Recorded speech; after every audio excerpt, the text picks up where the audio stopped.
Será que as cidades também serão vacinadas e a partir de agora haverá maior investimento em ciência, saúde pública e planejamento urbano? O que aprendemos com a pandemia e com as vacinas? Cidades vacinadas é, na verdade, essa expressão uma grande provocação. É a provocação do livro, né? O que é, para que serve, para quem é, quando teremos, como fazer, do que precisamos, né? E, enfim, são as perguntas que são mais importantes até do que as próprias respostas, né?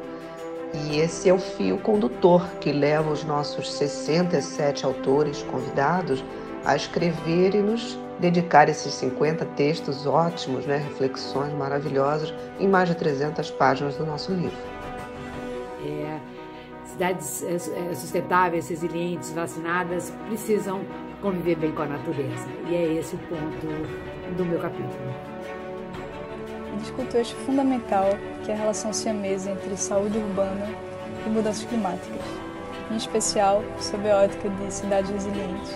E nós precisamos trabalhar a cidade urbanisticamente e dar algumas diretrizes de gestão para que a gente possa efetivamente mudar esse cenário.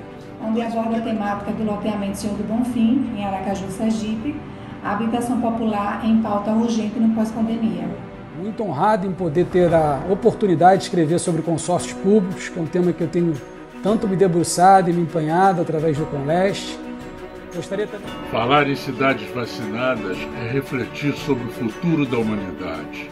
Nesse momento, o grande desafio é criar espaços urbanos mais justos, onde todo e qualquer cidadão possa viver com dignidade. Esse é o grande desafio do século XXI.